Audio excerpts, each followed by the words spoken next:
Hola, ¿qué tal? ¿Cómo les va? Bueno, em, hoy lo que vamos a ver es un poco una continuidad de la clase anterior. Seguimos viendo, digamos, las distintas teorías críticas y escuelas críticas dentro de las relaciones internacionales y con eso ya nos hemos aproximado, por lo menos con dos teorías, dos corrientes críticas especiales, ¿sí? La teoría del imperialismo y la teoría crítica, ¿sí? La proveniente de la Escuela de Frankfurt, como aproximaciones a la lectura de las relaciones internacionales. Hoy lo que vamos a ver, ¿sí? Es un poco, o sea, extender un poco más las distintas corrientes dentro de estas perspectivas críticas en las relaciones internacionales. Vamos a mencionar algunas, vamos a tratar más específicamente otras, pero para iniciar, digamos, la clase de hoy, o sea, en términos de presentación de lo que vamos a ver, es esta cuestión, digamos, de cómo se enumeran y se pueden citar a distintos autores correspondientes a qué movimiento, qué esquema de pensamiento, y también lo que vamos a hacer es profundizar un poco más posibles diferencias y acuerdos con las teorías que ya habíamos visto en las clases anteriores, ¿sí? O sea, si bien la teoría del imperialismo y la teoría de la Escuela de Frankfurt, ¿sí? La teoría crítica, son ambas teorías críticas de las relaciones internacionales porque tienen puntos de encuentro y tienen referencias, fuentes teóricas eh, convergentes en algunos casos, ¿sí? Por ejemplo, ambas tienen un marco teórico, digamos, un marco ideológico similar, que es el marxismo, pero algunas son un poco más heterodoxas, ¿sí? La Escuela de Frankfurt es más heterodoxa y la teoría del imperialismo es un poco más ortodoxa en ese sentido. Eh, Vamos a ver, digamos, estos puntos de encuentro y estas disidencias o diferencias entre estas dos teorías, ¿sí? Pero para poder entender a qué van esos acuerdos y esos encuentros o esas diferencias internas dentro de estas corrientes, tenemos que dar dos pasos para atrás, ¿sí?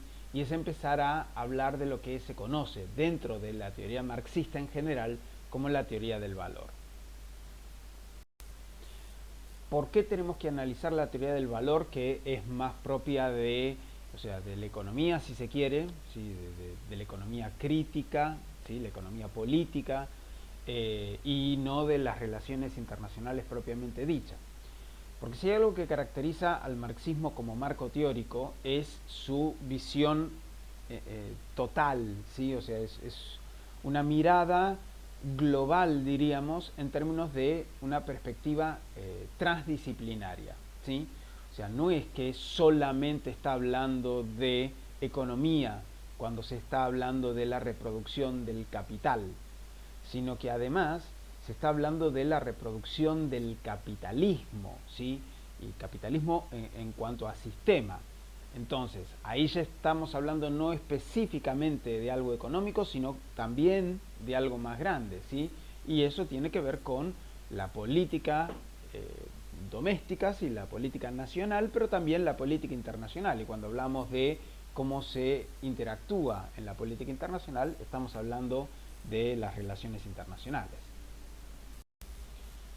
O sea, no podemos dudar, ¿sí? Nadie puede dudar que las relaciones internacionales, y esto es, digamos, algo que también se diferencia respecto de las perspectivas liberales, ¿sí? O realistas y las otras escuelas, ¿sí? Las escuelas tradicionales y la teoría tradicional, diría Horkheimer.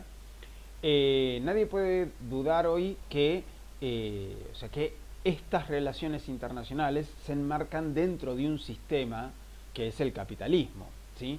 O sea la época de la Guerra Fría, sea la época de la Segunda Guerra Mundial, sea la época de la globalización, sea la Primera Guerra Mundial, la época de entreguerras, o sea, cualquiera sea el momento que nosotros estemos hablando, ¿sí? De los últimos tiempos en términos históricos, para hablar de las distintas teorías como hemos visto hasta ahora, ¿sí? En todas las clases que hemos visto, siempre estamos hablando de que todo eso está enmarcado dentro de un sistema social de producción y de reproducción, no solamente de cosas, sino de la vida social, ¿sí?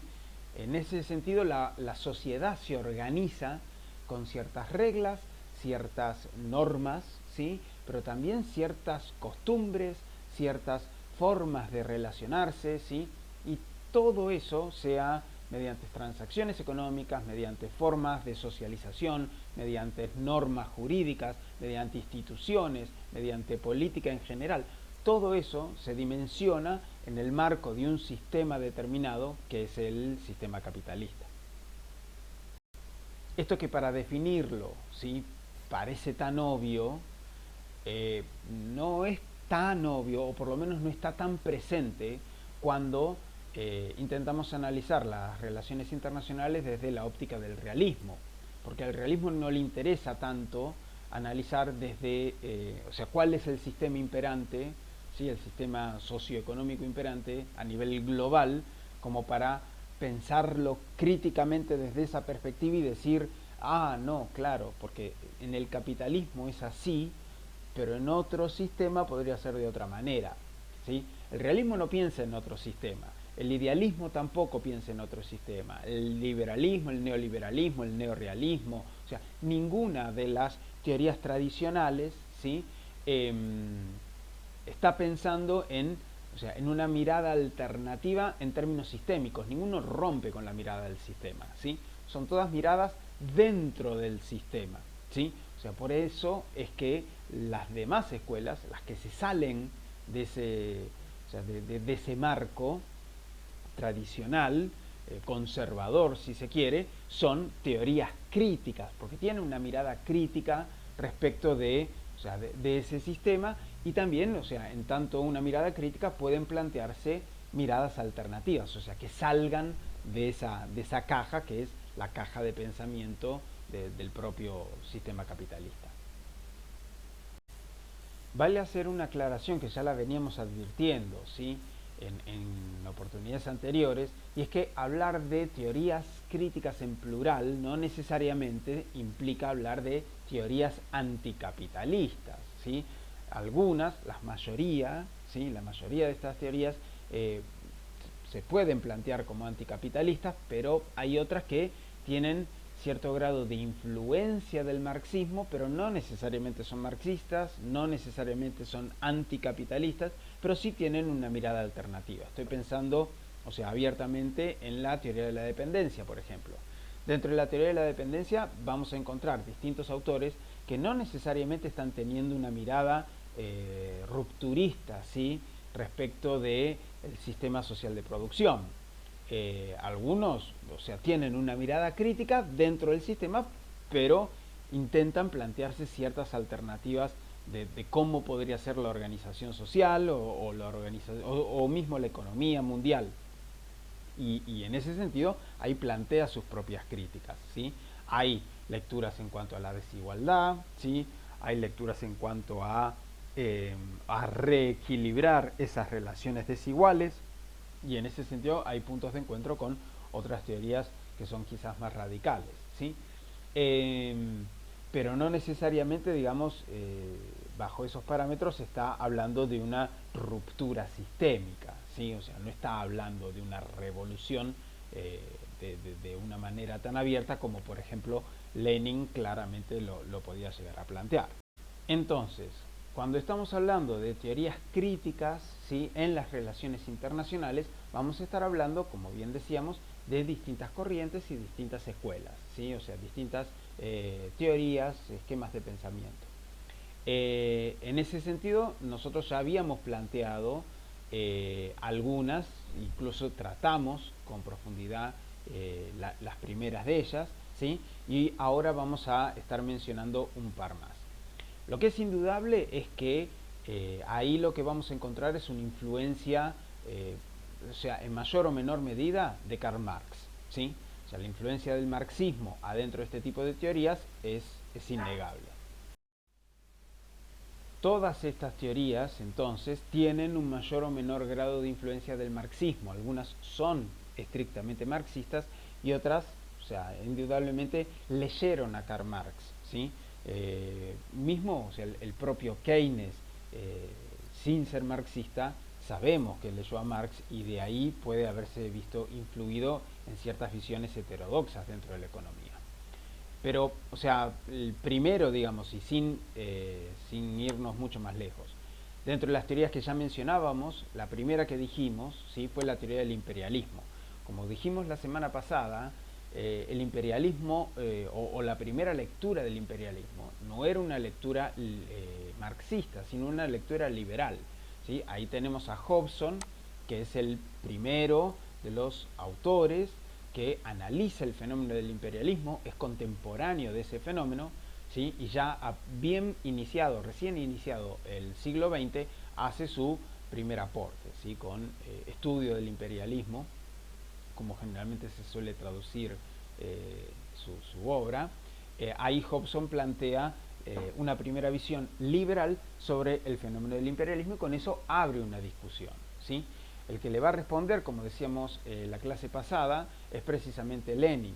Lenin le va a responder casi una década después al estudio del imperialismo de Hobson con la obra que muy bien Borón hacía referencia hace un par de clases, que es el imperialismo fase superior del capitalismo.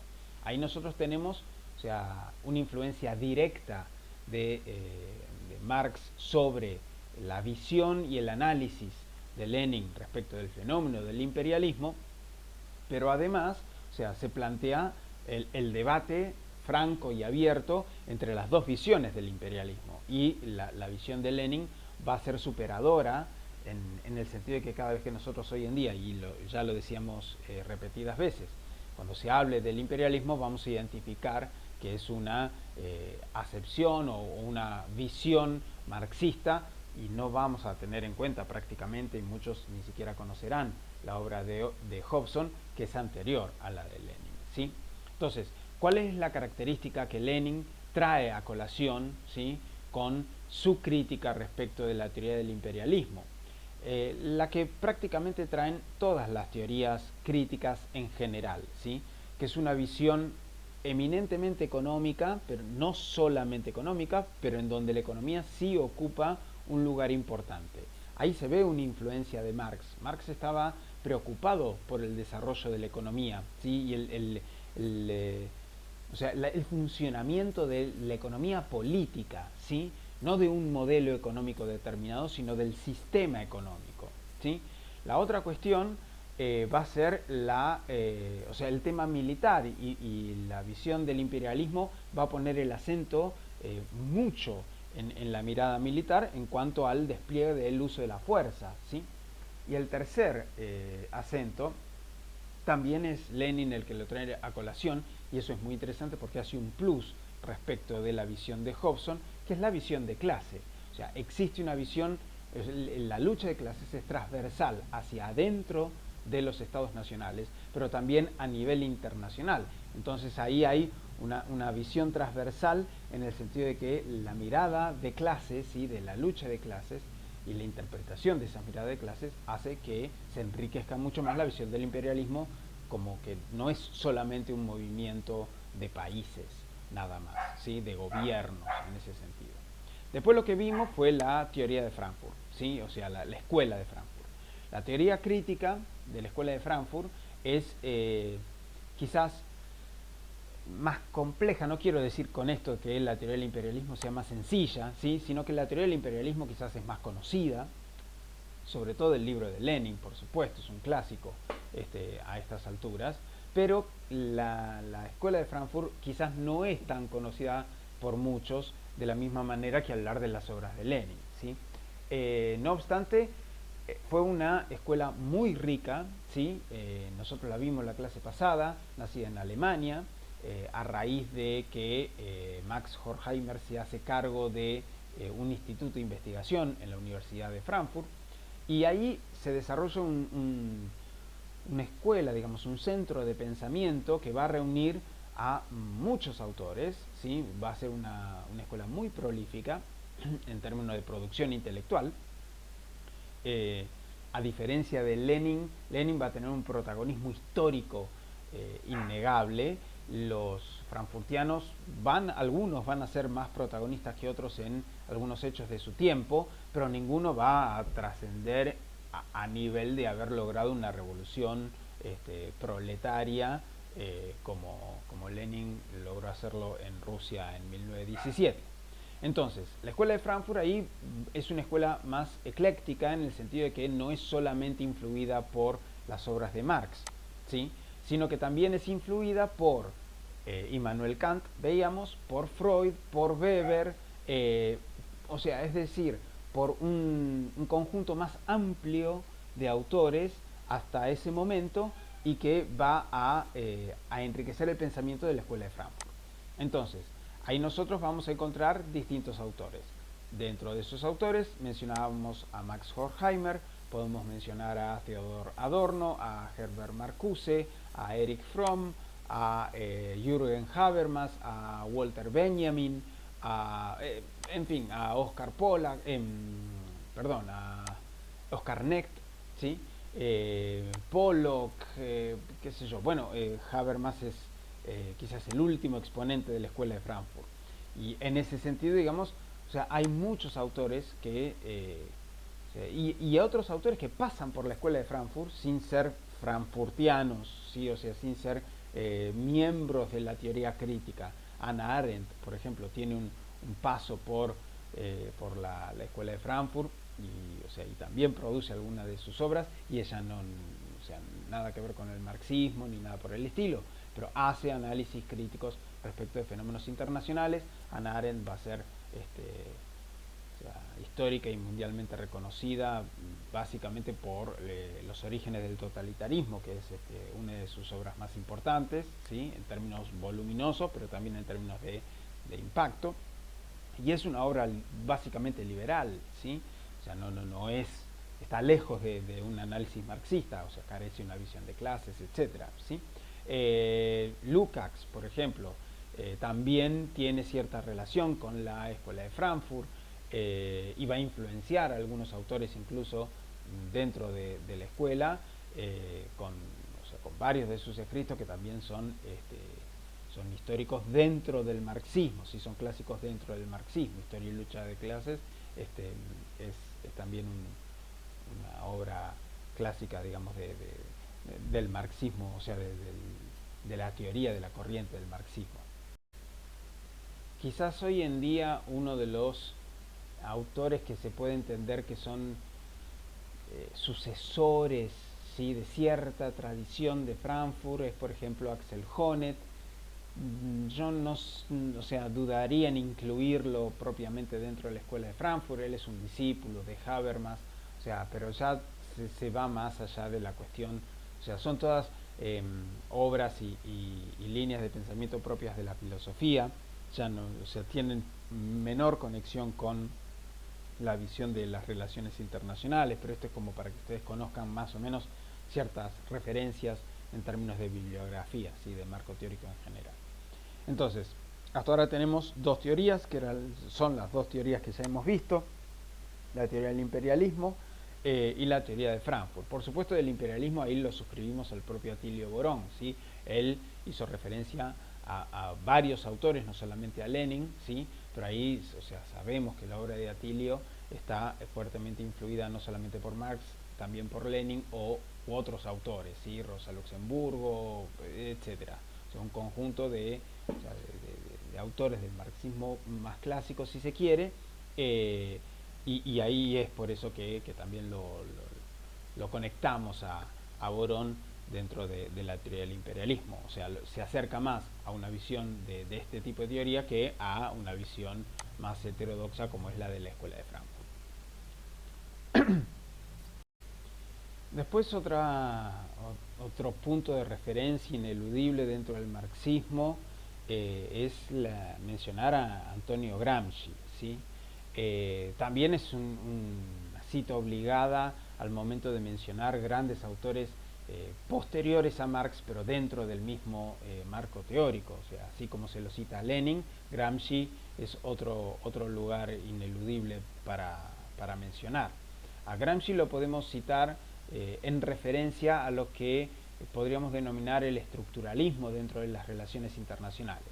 Dentro del estructuralismo nosotros podemos mencionar a un autor que intentó o trabajó mucho para recuperar una visión gramsciana de las relaciones internacionales, del escenario internacional, como es Robert Cox, ¿sí? A Robert Cox se lo identifica mucho con el estructuralismo dentro de las relaciones internacionales y vamos a hablar de él más adelante. Después lo que encontramos, ¿sí?, son algunas referencias que salen de la Escuela de Frankfurt, en particular, por ejemplo, de uno de los autores, que es Adorno, ¿sí?, y es lo que se conoce, digamos, con el nombre de marxismo abierto, con esta idea de que Adorno planteaba o sea, abrir los conceptos para nutrir con otro tipo de referencias. De ahí es que surge esta idea de un marxismo abierto que abra conceptos que se entienden o ellos entienden más dogmáticos dentro del marxismo, y en ese sentido un autor de referencia dentro del marxismo abierto es el irlandés John Holloway, ¿sí?, que ha vivido durante muchísimos años en México. Holloway es muy conocido y fue muy conocido acá en Argentina en épocas de la crisis del 2001, ¿sí?, 2001-2002, con un libro que se difundió como pan caliente, digamos, aquí en Argentina, que fue Cambiar el mundo sin tomar el poder, ¿sí? Atilio Borón, o sea, polemizó muy fuerte en su momento con Holloway respecto de distintas visiones dentro del marxismo, ¿sí?, que podemos analizar más adelante. Después tenemos una serie de, bueno, tenemos la teoría del sistema mundo, ¿sí?, también influida mucho por Marx, de Immanuel Wallerstein, que ahí vamos también a profundizar un poco precisamente hoy. Y después lo que tenemos es una serie de autores quizás más dispersos, ¿sí?, que no obedecen a una corriente, una teoría determinada, pero que también son autores de referencia mundial, ¿sí?, que, o sea, es obligado citarlos dentro de lo que podría ser un cuadro como este de tratar de plantear autores distintos en el marco de las teorías críticas de las relaciones internacionales. Y algunos de esos autores pueden ser James Petras, Samir Amin, David Harvey, Perry Anderson, incluso Noam Chomsky. Chomsky no es un autor propiamente devenido del marxismo, él es anarquista, ¿sí? Pero indudablemente está dentro de la corriente, digamos, de distintos autores críticos al momento de plantear cuestiones sobre política internacional. Ustedes tienen algunos artículos para leer de alguno de estos autores, ¿sí?, con algunas miradas bastante interesantes que vamos a puntualizar más adelante. Autores como, por ejemplo, David Harvey, ¿sí?, tampoco son propios de las relaciones internacionales. Harvey es un geógrafo, ¿sí?, y analizó la cuestión del capitalismo, por ejemplo, en términos de expansión geográfica, y lo empezó a relacionar con el proceso de acumulación ampliada de capital que vamos a analizar en el día de hoy. Así que, o sea, eso, digamos, tengámoslo como una llamada, porque precisamente lo vamos a desarrollar en esta clase. Después lo que tenemos también influido dentro del marxismo, las distintas corrientes del marxismo, lo que podemos llamar la teoría del imperio, que es, o sea, de hecho Borón en su clase hizo mención de la obra de Hart y Negri, ¿sí? Michael Hart y Tony Negri fueron muy conocidos a raíz de una obra, de un libro que ellos publicaron que se llama Imperio. Ese libro también se difundió muchísimo porque trataba de instalar una visión bastante innovadora del sistema internacional, ¿sí?, a partir de la globalización, entendiendo que, o sea, que ya no existía visiones tan arcaicas como podrían denominar ellos respecto de visiones del imperialismo, sino que ahora estaba todo ya subsumido dentro del sistema capitalista, pero que las formas del capitalismo y del anticapitalismo ya no eran las mismas, ¿sí? Se han transformado en otra cosa, ¿sí? Y esa otra cosa es lo que ellos llaman eh, el imperio, ¿sí? Borón y el propio Holloway también discutieron bastante respecto de la teoría del imperio con Hardy-Negri. La crítica que Borón hace a Imperio de estos dos autores es una crítica visceral, ¿sí? O sea, muy directa, muy de frente, eh, y podemos profundizarla ahora en un ratito. Y después lo que vamos a tener también es lo que mencionábamos, que es la teoría de la dependencia. Ahí la teoría de la dependencia también fue una teoría muy prolífica, ¿sí? Una escuela de pensamiento con muchísimos autores. La cuestión que la caracteriza, ¿sí? Es que todos estos autores son economistas específicamente. El resto de los autores que estamos mencionando no son no tienen que ver estrictamente con cuestiones económicas o con la disciplina económica, pero en la escuela de la teoría de la dependencia sí. Entonces ahí podemos mencionar a Celso Furtado, podemos mencionar a Gunder Frank, un libro muy conocido y que se le entiende como fundante de la teoría de la dependencia es el Manual de Economía de Cardoso y Faleto, ¿sí? Cardoso es Fernando Enrique Cardoso, el expresidente de Brasil, el que fuera después expresidente de Brasil, socialdemócrata, él. Enzo Faleto fue el coautor de ese libro, ¿sí? Chileno. Después tenemos al argentino Raúl Prebisch, que dirigió durante muchísimos años la CEPAL, instalada en Santiago de Chile, ¿sí? Raúl Prebisch, o sea, institucionalizó, si se quiere, la teoría de la dependencia en un organismo especial. Y tenemos dos autores brasileños, como pueden ser Rui Mauro Marini o Teotonio dos Santos, que ellos sí fueron más claramente influenciados por el marxismo dentro de la escuela o de la teoría de la dependencia. O sea, ellos eran los marxistas y tenían una visión más clara, digamos, más abierta respecto de lo que era una visión de clase, manejando los conceptos propios de la teoría de la dependencia. Ahí lo que vemos entonces es, o sea, el esquema prácticamente completo de una gama muy rica de autores, todos críticos del sistema internacional y de las relaciones internacionales, ¿sí? De una u otra manera, con ciertas visiones más de la ortodoxia, o sea, del marxismo, otros más heterodoxos y otros ni siquiera dentro del marxismo, pero todos fueron influidos de una u otra manera por el impacto de las obras de Karl Marx, traídos a la cuestión de la realidad internacional. Bien, ya presentadas las escuelas, ¿sí? O las distintas teorías o corrientes dentro de las teorías críticas de las relaciones internacionales, mencionamos permanentemente, ¿sí? Casi todo el tiempo hemos mencionado a Marx y al impacto del marxismo, las referencias con el marxismo, etc. Pero no hemos tratado a Marx, ¿sí? Hemos visto a Lenin, hemos visto la teoría del imperialismo, hemos hablado de autores marxistas dentro de esa teoría, hemos hablado de, o sea, en términos profundos, de la escuela de Frankfurt, distintos autores, y, o sea, de qué se trata la teoría crítica, un montón de cuestiones que hacen al marco de la escuela de Frankfurt y la teoría crítica, influenciados por el marxismo, pero no vimos Marx.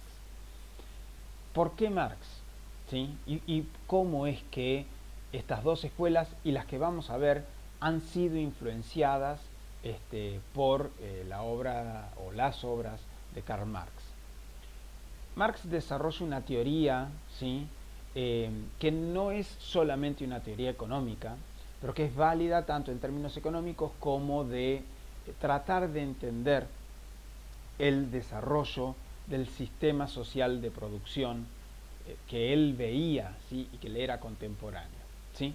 O sea, de eso se trata la obra en términos generales de Marx al momento de intentar definir de qué se trataba el modo de vida, de producir, de distribuir y de consumir que tenemos los seres humanos dentro de la modernidad, si se quiere. Y esa forma de vida, ese sistema social de producción, ese sistema social o socioeconómico, él lo denomina capitalismo, ¿sí? Y ese capitalismo, o sea, se denomina así porque el ente, ¿sí? El centro de la escena que hace y que otorga sentido a el desarrollo de ese sistema de vida es el capital, ¿sí? Y ese es principalmente el título de la obra más, o sea, más profunda, si se quiere, del propio Marx al momento de hacer sus estudios. Es interesante, ¿sí?, que precisamente la obra, o sea, más voluminosa que Marx haya escrito, ¿sí?, y que ni siquiera logró terminar porque falleció antes, precisamente se llame así, ¿sí? O sea, esta obra, y de vuelta o sea, esta obra, ¿sí?, así, los 3 tomos del Capital, o sea, no se llama el comunismo, o sea, o no se llama lo social. La obra de Marx, o sea, esta obra de Marx, se llama El Capital, ¿sí? Y el subtítulo que tiene es Crítica a la economía política. O sea, en ese sentido, o crítica de la economía política. En ese sentido, o sea, el título del libro, ¿sí?, de la obra, es evidente de lo que trata, ¿sí? Lo que Marx hace, y tardó años en poder hacerlo, décadas en poder hacerlo, fue precisamente hacer un estudio profundísimo respecto del funcionamiento del capitalismo, ¿sí? O sea, cómo es que este sistema es y cómo es que este sistema funciona, ¿sí? Lo describe, pero también encuentra la lógica del funcionamiento del sistema. Y este sistema, y esta es una de las características del sistema que lo diferencia de otros, ¿sí?, este sistema no se conforma, ¿sí?, simplemente con una reproducción del estilo de vida, del estándar de vida, o sea, de la supervivencia del ser humano. Lo que diferencia precisamente al sistema capitalista de sistemas anteriores es que este sistema lo que hace es reproducir más allá de lo que se necesita para poder sobrevivir, ¿sí? Y en este sentido, lo que hace el sistema es acumular cada vez más, ¿sí? Vamos a retomar esta idea, ¿sí?, porque esto hace al modelo de acumulación, o sea, el modelo de acumulación ampliada de capital, así es como lo llama Marx, ¿sí? Pero es una ampliación, es una expansión del sistema, ¿sí? Y en sentido de la expansión de ese sistema estamos hablando de o sea, de números más grandes, ¿sí? Estamos hablando también de regiones cada vez más grandes o cada vez más cantidad de regiones, o sea, una expansión territorial, ¿sí? Pero también estamos viéndolo en términos de una expansión cualitativa, o sea, saltos cualitativos, no solamente cuantitativos, ¿sí? Más números, más trigo, más plata, más tierras, más países, más regiones, sino también una cuestión cualitativa en el sentido de cada vez más temas, cada vez más ámbitos, cada vez más relaciones sociales, se subsumen, es decir, se incluyen, quedan adentro de las relaciones sociales capitalistas. Pero para entender cómo esto se da, ¿sí?, y cómo esto no se dio antes, ¿sí?, ahí ustedes ya han tenido, porque ya tendrían que estar o leyendo o habiendo leído, la obra de Hobsbawm respecto de la introducción de la Formen de Carlos Marx, ¿sí?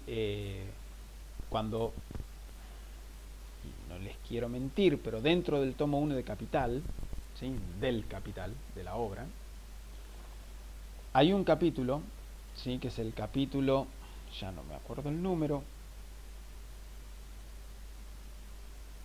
pero acá lo tengo, es el capítulo 24 del Capital, que se llama la llamada acumulación originaria. Vamos a hablar bastante, digamos, de este tema, y no solamente de la acumulación originaria, sino de la reproducción simple y de la reproducción ampliada de capital, ¿sí?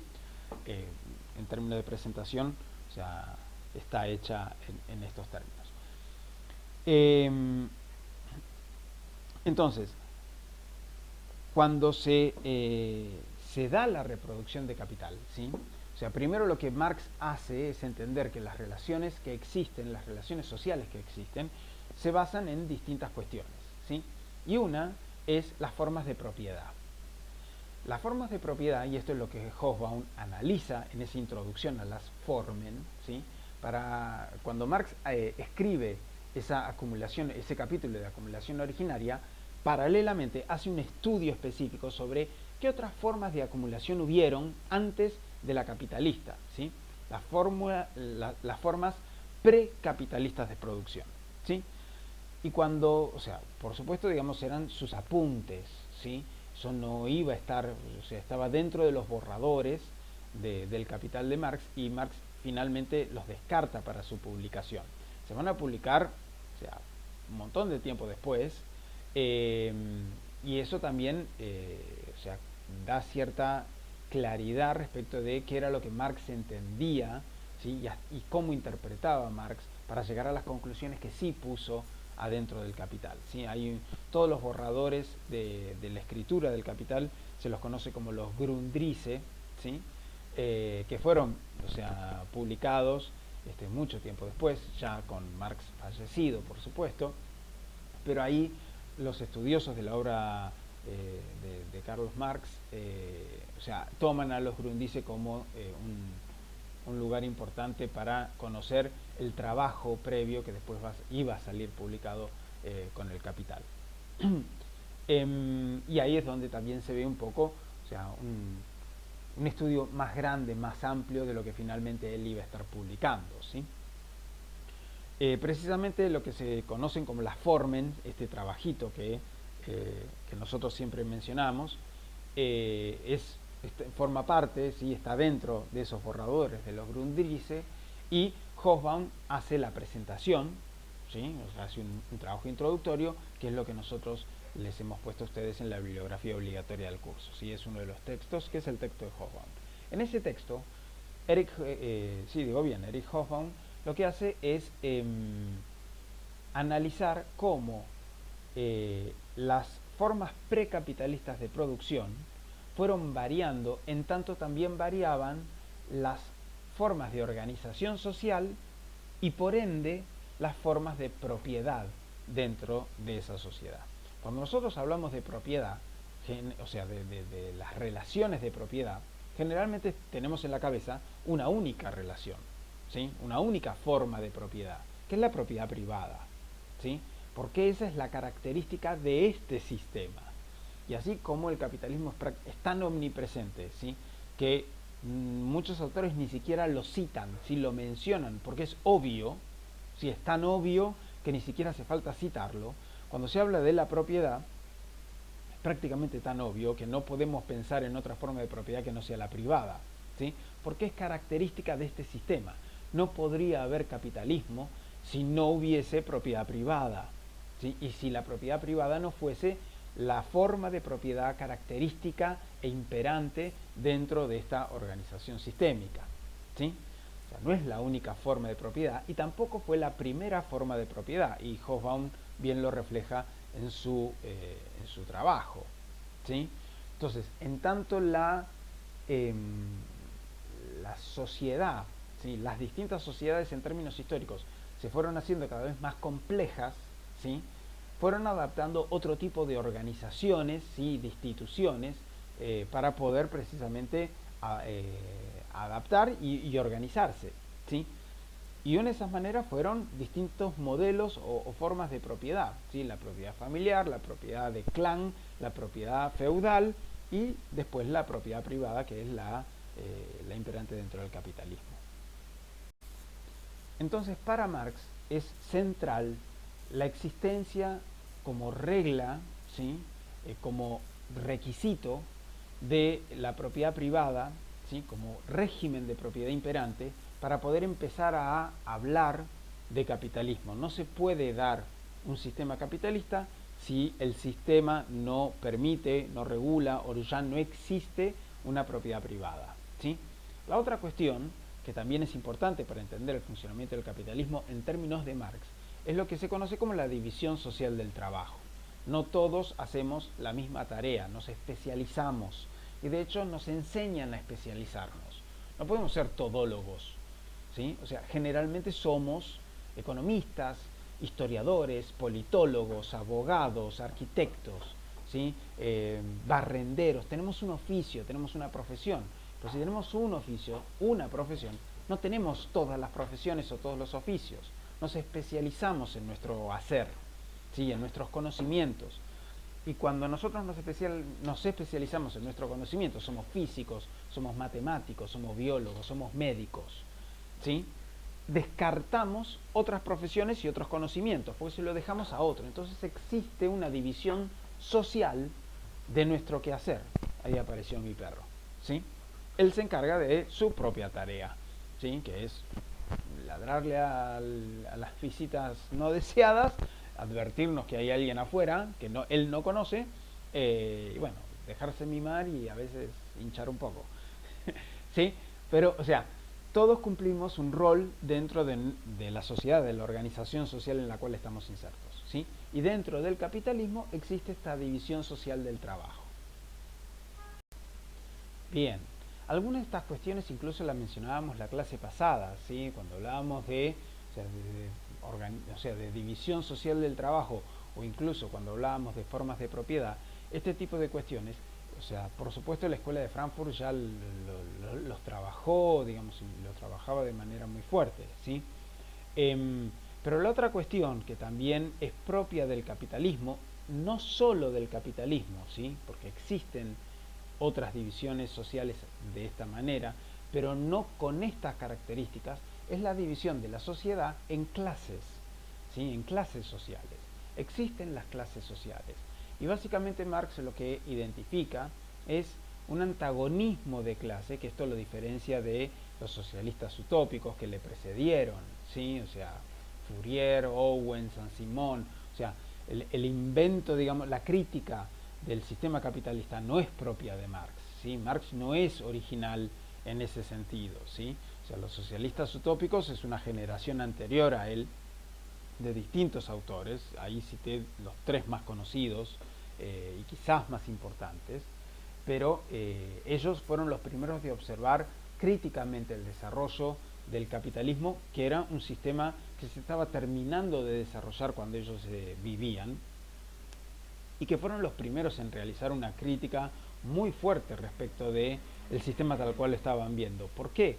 Porque lo que veían, ¿sí?, era que en la medida que el sistema se terminaba de desarrollar, lo que originaba era una desigualdad cada vez más profunda entre distintos sectores de la sociedad, ¿sí? Y era posible identificar a los sectores, ¿sí? El problema que separa precisamente a Marx de los socialistas utópicos es cómo se identifican los sectores, ¿sí? Y cómo se identifican y qué posición tomar frente a esa división social.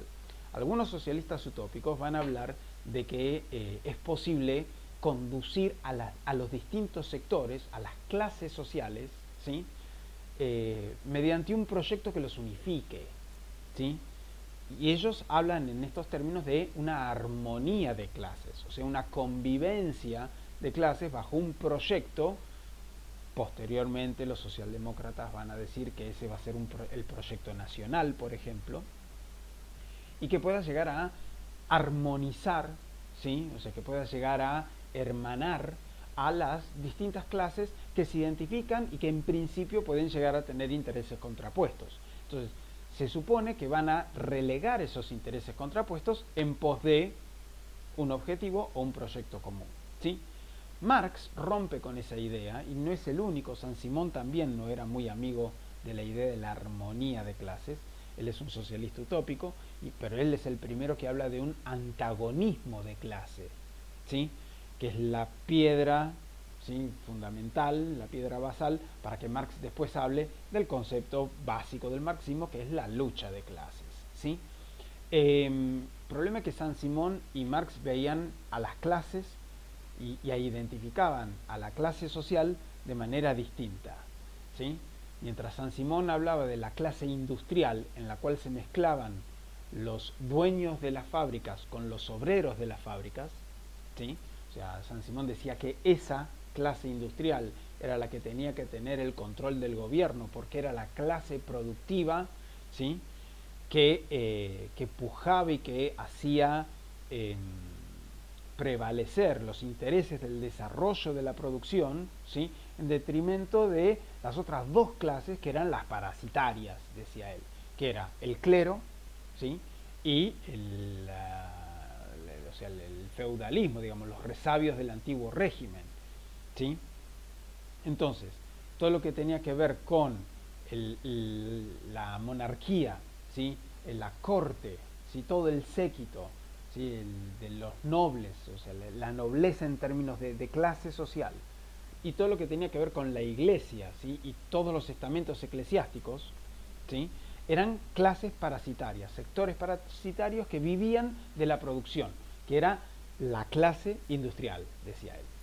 Marx va a entender que la clase social no se identifica como sectores sociales, que era algo que Saint-Simon sí tenía más o menos confundido, ¿sí?, sino que lo que diferencia a la clase social es básicamente aquellos que tienen los medios de producción para producir, ¿sí?, detentan los medios de producción, poseen los medios de producción, y ahí es donde esto se conecta con el régimen de propiedad privada, ¿sí?, son los dueños, los propietarios de los miembros de los medios de producción, y aquellos que no poseen los medios de producción, ¿sí?, o sea, los poseedores y los desposeídos de los medios de producción, ¿sí?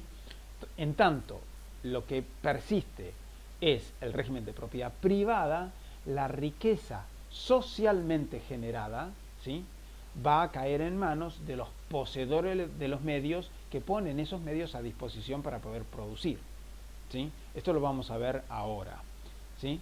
Pero como presentación, digamos, Marx identifica que la clase social, ¿sí?, hay otras clases, ¿sí?, o sea, pero que básicamente las dos grandes clases sociales, ¿sí?, se identifican con los que poseen los medios de producción y los que no los poseen. Entonces, la masa de trabajadores industriales en las ciudades o el campesinado, que son dos clases sociales distintas, ¿sí?, pueden unificarse, pueden unirse en pos de un sentido común. ¿Por qué? Porque en ninguno de los dos casos poseen los medios para producir, poseen los medios para abastecerse, ¿sí?, poseen los medios para reproducir el sistema. Los que detentan son los dueños, gobiernan y tienen los medios de producción, son los propietarios, los burgueses, ¿sí? Esa es la otra clase social, son los ricos, ¿sí? Mientras que los pobres, los trabajadores, los campesinos, ¿sí?, los asalariados, son los que están marginados de la acumulación de esa riqueza. Bien, entonces Marx acá lo que hace es un diagnóstico, ¿sí?, plantea una situación, o sea, observa una situación. En este sentido no hay mucha, o sea, no hay un análisis, ¿sí?, en términos de qué hacer, como diría Lenin después, ¿sí?, sino lo que está observando, digamos, y lo que está describiendo es la realidad social. Y la realidad social es que lo que gobierna la sociedad es un sistema de producción, y ese sistema de producción tiene ciertas características, y esas características básicamente son estas tres que mencionábamos recién, ¿sí? El régimen de propiedad privada, la división social del trabajo y la división social en clases, ¿sí? O sea, y esa división de clases está dada precisamente también por la cuestión de la propiedad privada, ¿sí? Entonces, los dueños, los propietarios de los medios y los que no tienen propiedad son lo que van a hacer, y es lo que va a hacer la gran diferencia en términos de, o sea, de estratificación social, ¿sí? Lo que Marx observa, ¿sí? Y ahí es donde empieza a calcular, ¿sí? A aventurarse en este análisis lógico, es que lo que hay y lo que va a haber no es precisamente una armonía de clases, sino lo contrario. O sea, toma de Saint-Simon la idea del antagonismo de clases, ¿sí? Aunque Saint-Simon planteó el antagonismo entre la clase industrial y la clase parasitaria, ¿sí? En ese sentido, o sea, él hablaba o sea, de sostener y apoyar a la clase industrial en el sentido de lo que hoy diríamos el sector productivo, ¿sí? Y hablaba como clase parasitaria, por ejemplo, a los bancos, ¿sí? El sector financiero. Vamos a ver hoy en día análisis muy similares, ¿sí?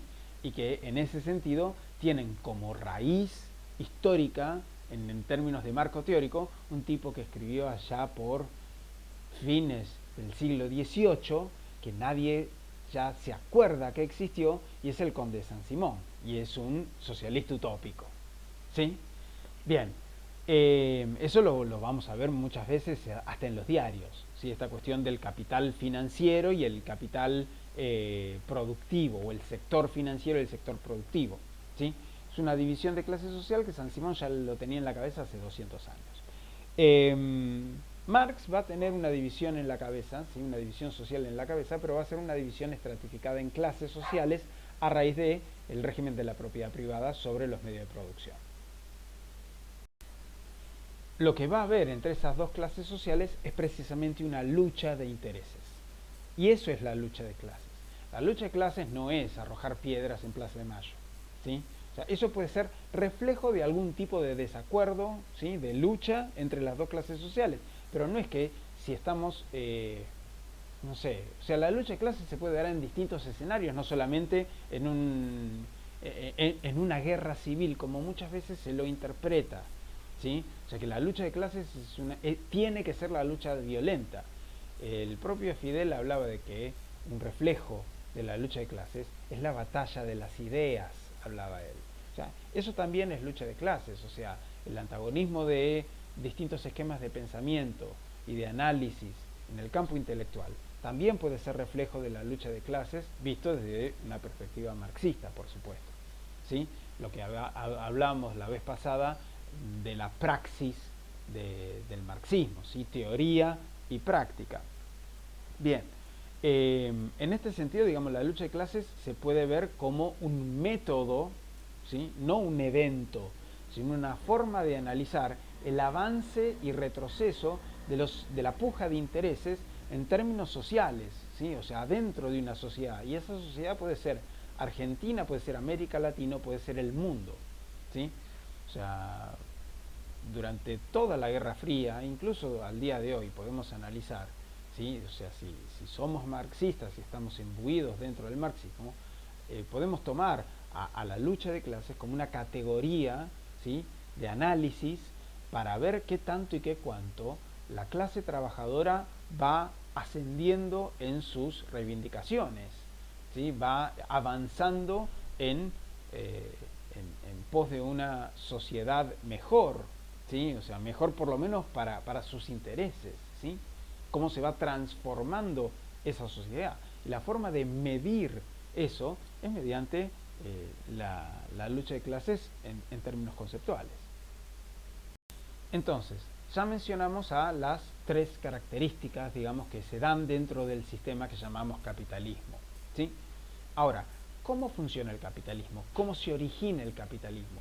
Y no estamos hablando de cómo se origina en términos históricos, en el sentido de capitalismo nació en el centro de Europa a fines de la Edad Media. Ese es el cuento que todos conocemos. En términos conceptuales, en términos teóricos, ¿cómo nace el capitalismo? ¿Cómo se desarrolla? Y cómo llega a ser lo que hoy vemos que es, ¿sí?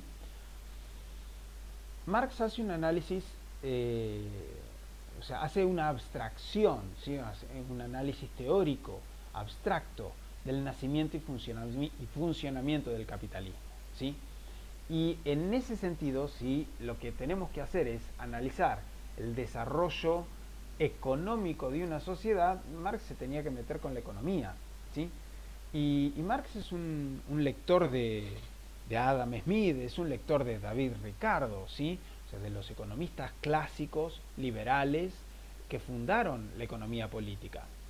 Eh, pero él, en ese sentido, Marx toma mucho de Adam Smith y de Ricardo, en el sentido de lo que vamos a conocer como la teoría del valor, ¿sí? Pero él se separa en algún momento, al momento de elaborar la teoría del valor, para entender cómo es que se puede originar un sistema que reproduce ese valor, ¿sí? O sea, y lo reproduce a una escala ampliada. Eso es algo que Marx va a observar y que no van a observar autores anteriores, y que va a ser lo que diferencia a Marx del resto de los autores liberales, ¿sí? Más allá del concepto político de la lucha de clases, que eso es algo obvio. O sea, los autores liberales no creen en la lucha de clases, y no es una cuestión de fe, de que no creen porque es un tema no religioso, pero es un tema dogmático, ¿sí? Sino que no creen en esta cuestión que yo les decía en términos de entender a la lucha de clases como un concepto, como una metodología para ver el avance de sectores sociales. No, los liberales no entienden, o sea, no conocen, no es que no conozcan, o sea, no manejan, no ven a la realidad social separada en clases sociales que pugnen intereses entre sí. O sea, la lucha de clases es algo que es propio del marxismo y no de otro tipo o sea, de doctrinas o de ideologías, ¿sí? Pero bueno, hablábamos de que la lucha de clases es primero un diferencial, ¿sí? Que a Marx separa de otros economistas, otros filósofos, otros, ¿sí? O sea, Marx estudiaba Derecho, ¿sí? Se recibió de abogado. Entonces, lo separaba de otros teóricos. Y la otra cuestión, ¿sí? Es lo que vamos a conocer ahora y vamos a desarrollar, que es la teoría del valor, ¿sí? La teoría del valor de Marx es distinta de la teoría del valor de los liberales, ¿sí? de Adam Smith. ¿Cómo es que Marx analiza, y en estos términos vamos a estar hablando a partir de ahora, como la teoría del valor y la teoría del plusvalor, ¿sí? Marx hablaba de que la teoría del valor, o sea, ¿qué es el valor? Una mercancía, yo tengo acá un celular, ¿sí? En la mesa. Este celular es un bien, ¿sí? Y en términos de bienes, los economistas hablan de bienes materiales e inmateriales, y la libertad puede ser también un bien. Marx habla en términos materiales, esto es una cosa, esto es un bien, ¿sí? Y esto se produce dentro del mercado. La sociedad produce celulares, la sociedad produce una cosecha, la sociedad produce, o sea, no es solamente un individuo aislado. Un individuo aislado no puede hacer un celular, ¿sí? Poder hacerlo, puede hacerlo, pero no se puede hacer cargo de la producción mundial de celulares. Se necesita más de un individuo, y ahí ya estamos hablando de una producción social, ¿sí? Esta producción colectiva, ¿sí? La sociedad produce cosas, la sociedad produce bienes, ¿sí? Básicamente significan que se producen bienes para usarse o bienes para, vamos a llamar, venderse, ¿sí? Eso es lo que Marx, esa diferencia identifica, Marx le identifica como los bienes de uso y los bienes de cambio, ¿sí? Y por ende va a hablar de un valor de uso, ¿sí? Es lo que vale producir algo que yo uso. O sea, yo tejo mis propias medias, entonces estoy generando valor para usarlo yo, ¿sí? Y lo diferencia respecto de otro tipo de bienes, ¿sí? Que generan valor y que sirven para venderse, ¿sí? O sea, para intercambiar, para comercializar. Y esos son los bienes de cambio, y, o sea, que poseen valor de cambio, ¿sí? También hay una diferencia entre lo que puede ser, el valor no es el precio de las cosas, ¿sí? O sea, cuando uno define qué es el valor es la cantidad de insumos, tiempo, esfuerzo, trabajo necesarios para reproducir esa cosa. Si yo quiero tener un celular, son todos los componentes, todos los microchips, todo el plástico, todo el conocimiento, ¿sí? Toda la mano de obra, ¿sí? Colocada y puesta a disposición para hacer ese celular. Pero también es toda la luz que se invirtió en la fábrica, la instalación de la fábrica, toda la maquinaria que se puso a disposición para hacer este único celular, ¿sí? Y toda la pila de celulares que son similares a este, ¿sí? Entonces, todo eso, ¿sí?, implica un valor puesto a una suma de valores, ¿sí?, puestos a disposición para poder hacer una mercancía, ¿sí? Ahora, ¿a cuánto voy a vender la mercancía? Es otra cosa. Ese es el precio de la mercancía, ¿sí? El valor de una mercancía es toda la riqueza, todos los insumos necesarios para producir esa mercancía. Pero el precio va a ser la diferencia entre lo que es la oferta y la demanda, ¿sí? O sea, el precio lo establece, no la diferencia, sino el punto de encuentro, ¿sí? O sea, es el punto de encuentro entre la oferta y demanda. O sea, yo tiro un número, este celular sale 10.000 pesos, supongamos, ¿sí? Y ustedes van a decir que 10.000 pesos es muy caro, porque quieren pagar menos. Y yo digo que 10.000 pesos está bien. Entonces, y nos vamos a poner a negociar y ustedes van a querer 5.000 pesos. Y yo te digo, no, 5.000 pesos ni por asomo, o sea, es regalado. Este celular, mirá qué lindo que es, o sea, los empiezo a convencer y ahí vamos a estar tratando de nivelar hasta que llegue un punto de equilibrio. Y supónganse, que o sea, llegamos a un precio, ¿sí?, de acuerdo, oferta y demanda, ¿sí?, de que este celular puede salir 8.000 pesos, ¿sí? Ese es el precio. Ahora, el precio y el valor del celular no necesariamente tienen nada que ver. O sea, pueden ser distintos. Y pueden ser distintos hacia arriba o hacia abajo, ¿sí? Por ejemplo, ustedes me dirán, está bien, pero o sea, es un suicidio querer vender algo por debajo del valor de la cosa, ¿sí? Y sin embargo, en la práctica internacional, en el comercio internacional, hay empresas que tienen una producción a una escala tal, o sea, tan grande, que pueden vender sus productos por debajo del costo de esos productos. Eso, en el ámbito de la economía internacional o del comercio internacional, se llama dumping, ¿sí? O sea, vender algo por debajo de los costos de producción. Estoy resumiendo, digamos, si no soy economista y quizás esté dando una definición aproximada de lo que es el dumping, ¿sí? ¿Cómo puede ser que los llaveros de China sean tan baratos? Si a mí me cuesta tanto armar un llavero. Y habrá elementos diferenciales adentro de la economía china, ¿sí? Qué sé yo, por ahí la mano de obra china es regalada. ¿Por qué? Porque no tienen los mismos derechos laborales los trabajadores chinos respecto de los trabajadores argentinos. Y en ese sentido, supónganse, o sea, los trabajadores chinos son todos independientes, ninguno tiene cargas sociales. Las cargas sociales son un costo que el empresario tiene que pagar. Entonces, o sea, eso en términos de masa de costos a tener en cuenta, yo quiero recuperar parte de esas cargas sociales que estoy pagando como empresario. Entonces el celular no lo voy a poner nunca a menos de 5.000 pesos, ¿sí? Ahora, por ahí estoy fabricando una masa tan grande de celulares, ¿sí?, que todo el mundo tiene el mismo celular. En Argentina prácticamente el mercado está copado por 2 empresas.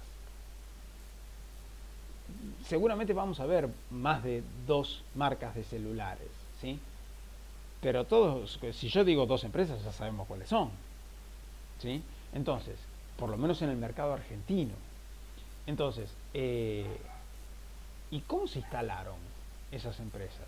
¿Porque son las mejores? No necesariamente, depende del modelo, pero todos queremos tener el último modelo de esa marca, ¿sí? Entonces, hay muchas estrategias por las cuales se puede inundar el mercado de productos. Una de ellas es con publicidad, ¿sí? La otra es vendiendo los productos muy baratos, ¿sí? Tan baratos que inundan el mercado, hacen quebrar a la competencia y después yo, como único que quedé, porque tengo una capacidad de producir tan grande, una capacidad económica o financiera tan inmensa, que como soy el único que va a quedar de pie, ¿sí?, vendiendo hamburguesas a 100 pesos, mientras que el resto lo tiene que vender a 150, el resto quiebra y cuando yo soy el único que queda dentro del mercado, yo empiezo a fijar el precio solo. Entonces, con esto ya tenemos diferenciado, ¿sí?, definido lo que es el valor, ¿sí?, lo que son las mercancías en sí, O sea, un bien de uso, un bien de cambio, el valor de uso y el valor de cambio, pero también diferenciamos lo que es el valor de lo que es el precio como para no confundirlo, ¿sí? El valor se genera en la etapa de la producción de un bien, ¿sí? De una mercancía, mientras que el precio se fija al momento de venderlo, es decir, al momento de comercializar, en la esfera de la distribución del bien, ¿sí? Al momento de dar el bien, de venderlo, ¿sí? De comercializarlo. Se da en dos momentos distintos. Yo no tengo precio, yo tengo un cálculo del precio, pero por ahí yo fijo un precio que es invendible, porque nadie me lo va a comprar, ¿sí? Entonces ahí yo lo que tengo que hacer es, bueno, tratar de bajar el precio teniendo en cuenta los costos, ¿sí? O sea, el valor que yo estoy teniendo al producir ese bien respecto de lo que es el precio de venta que yo quiero tener de ese bien. Entonces ya tenemos mercancía, ¿sí? Ya tenemos bienes, ya sabemos diferencia de valor y de precio, ya sabemos un montón de cosas, ¿sí? Tenemos una mercancía. En etapas anteriores al capitalismo, ¿sí? En etapas históricas previas al actual sistema, una forma de tener bienes pero conseguir otros, ¿sí? O sea, yo por ahí necesitaba, yo tengo frío ahora, ¿sí? Y por ahí yo lo que necesito es un pullover más grueso. En este momento hace frío afuera, estoy al lado de la ventana y empiezo a tener frío, ¿sí? Yo no produzco pullovers, o sea, no produzco. Yo lo que hago es dar clases, ¿sí? Entonces yo produzco un bien, una mercancía, ¿sí? No es material, o sea, es inmaterial, es un servicio, vamos a decir, pero para abrigarme yo necesito pullovers, ¿sí? Yo produzco un servicio que son las clases y para poder tener un pullover necesito algo que no siempre se da, que es encontrar a alguien que produzca pullovers, ¿sí? Del otro lado, pero que al mismo tiempo necesite mi servicio, ¿sí? Porque por ahí yo doy clases, hay otro que hace pullovers, ¿sí? Pero no se da el intercambio. ¿Por qué? Porque yo necesito su pullover, pero él no necesita una clase sobre relaciones internacionales, economía, ¿sí? Economía política. No la necesita, él quiere una clase sobre, no sé, horticultura. Yo de eso no sé nada. Entonces no se da el punto de encuentro, no se da la venta, ¿sí? O sea, no se da el intercambio, ¿sí? En el mercado es difícil que el intercambio se dé. O sea, ese intercambio de cosa por cosa es el trueque. El trueque es la primera forma histórica del intercambio comercial. Yo tengo una cosa y la cambio por otra cosa. Yo necesito lo otro, ¿sí? Entonces entrego lo mío. ¿Por qué? Porque yo puedo dar muchas clases, ¿sí? O sea, vivo de esto. Y el otro vive de hacer pullovers, ¿sí? Y podemos intercambiarlo. Lo que pasa es que él necesita a alguien que necesite su pullover, de la misma manera que yo tengo que encontrar a otro que necesite de mis clases, ¿sí? Y eso no es algo frecuente en la sociedad, no es algo muy común, porque tenemos que encontrar justo a la otra persona. Entonces acá lo que tenemos son dos mercancías, ¿sí? ¿Sí? Un intercambio, un trueque entre una mercancía y otra.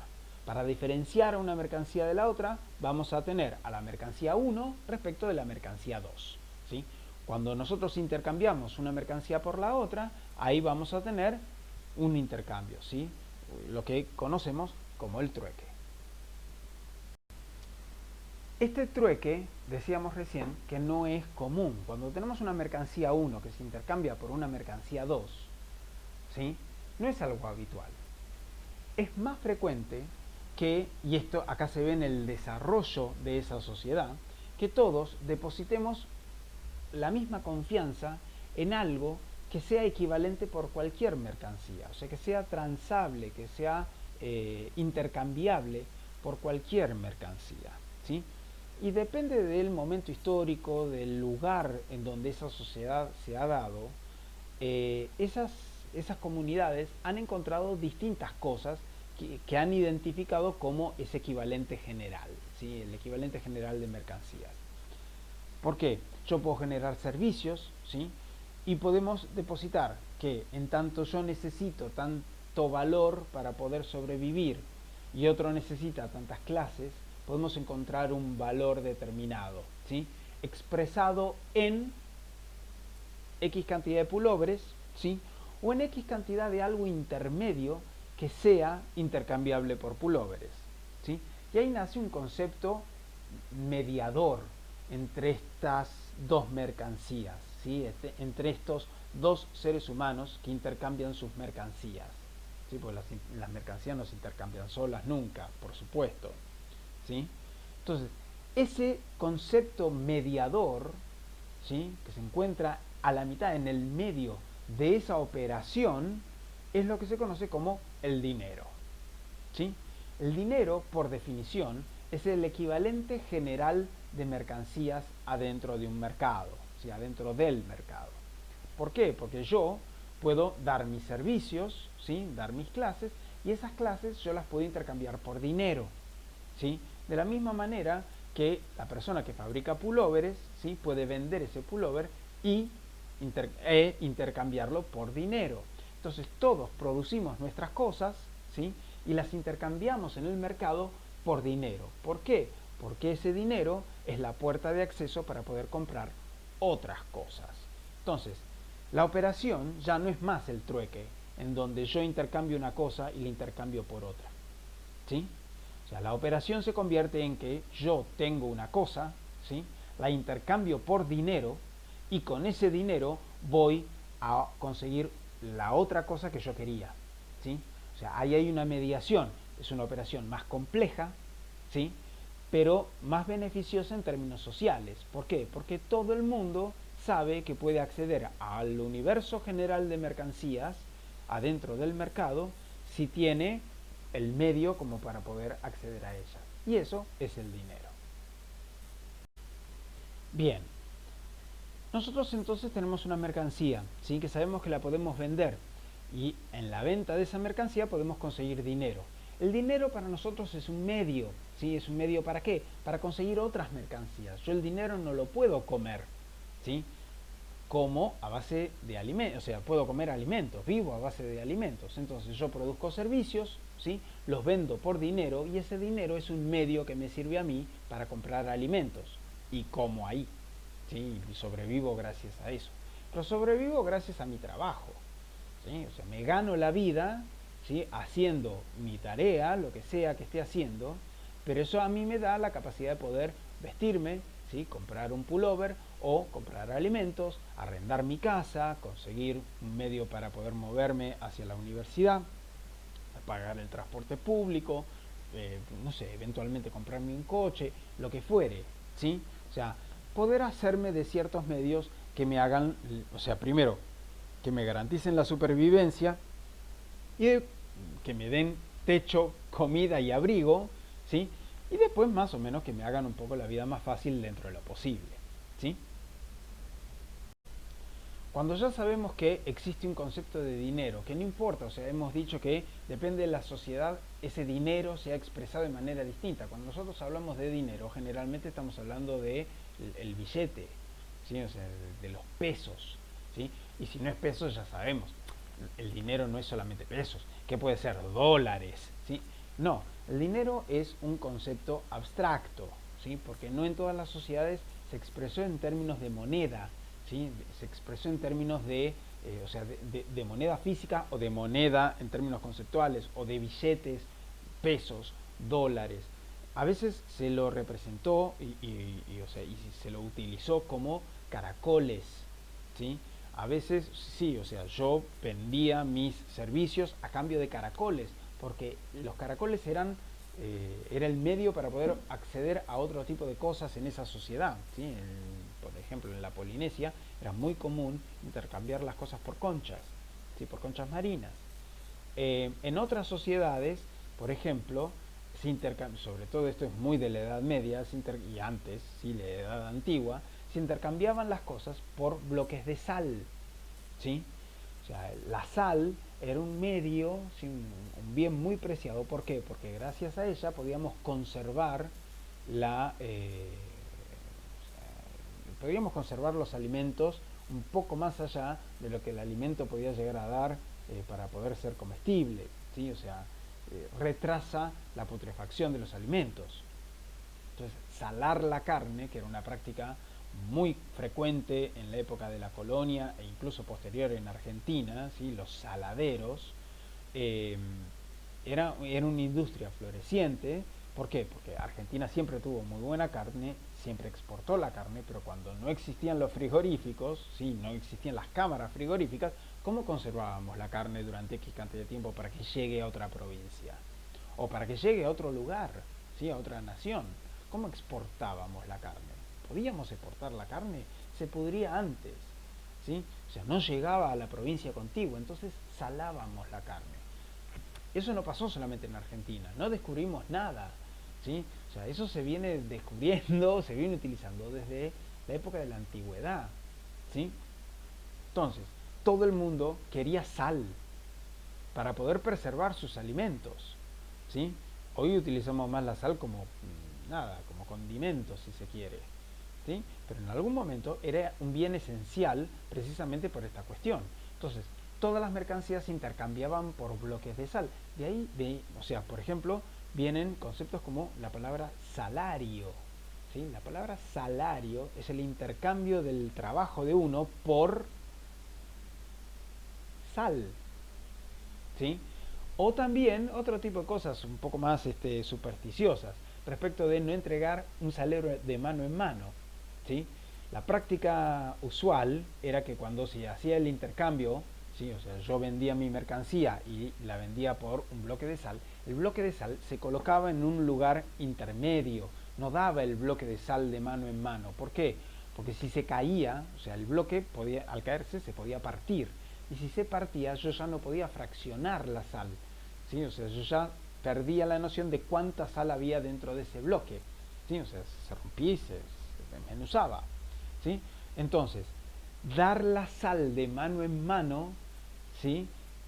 Podía dar lugar a controversias y a pelea en caso de que ese bloque de sal se cayera y se rompiese, ¿sí? Entonces, por eso era que se dejaba en un lugar intermedio para que el otro después lo tomara. Hoy en día, con la superstición, entendemos que dar la sal, el salero, de mano en mano es motivo, o sea, puede originar un motivo de pelea, ¿sí? Por eso no damos la sal de mano en mano, sino que lo dejamos en el lugar intermedio. Es una práctica ancestral, ¿sí? No es superstición, viene de una práctica ancestral que la tenemos metida en nuestras costumbres y a veces la tenemos tan metida y ni siquiera sabemos el origen y la repetimos porque nada, porque la repetimos y ahí sabemos que no hay origen en pelea, es una superstición, ¿sí? No provoca nada, pero esto tiene milenios de antigüedad en términos de costumbres de las distintas sociedades humanas. Marx, ¿sí? No importa si es bloque de sal, si es conchas marinas, si es pepitas de oro, ¿sí? O sea, cualquier elemento, ¿sí? Cualquier cosa que sea preciada en esa sociedad va a ser identificada como un equivalente general de mercancías. Entonces, puede ser tanto una pepita de oro, un pedazo de plata, una moneda de oro, un billete, ¿sí? O una X cantidad de ceros en el cajero automático, porque es eso lo que nosotros vemos cuando vamos al cajero, no vemos plata, ¿sí? De hecho también, de vuelta, la cuestión del nombre, plata, o sea, no vemos metal ahí, ¿sí? Vemos una X cantidad de ceros y entendemos que nosotros tenemos, ¿qué son los pesos en realidad?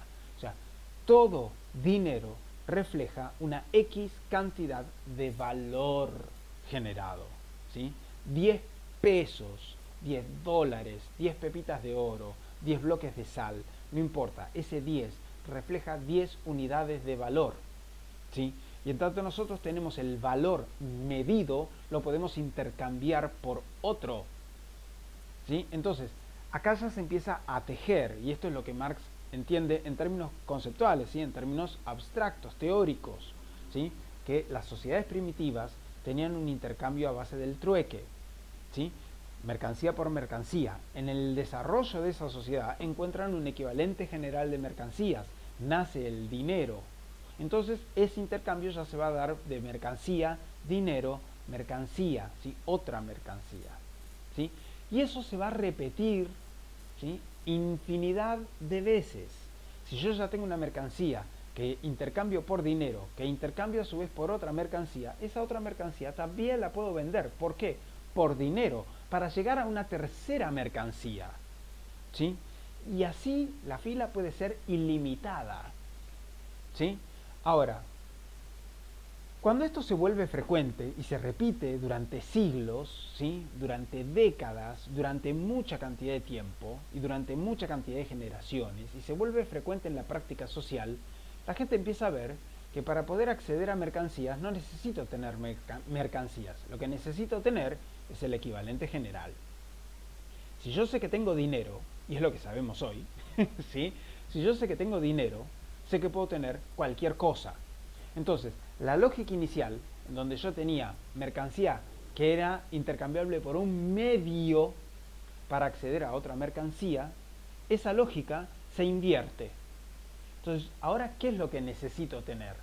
Dinero para comprar mercancías. ¿Se entiende? O sea, ahí el medio no se convierte en medio, se convierte en fin. ¿Sí? O sea, ¿cuál es el objetivo de la vida? Ser rico. ¿Sí? No tener bienes, no vivir bien, sino acumular cada vez más riqueza. ¿Para qué?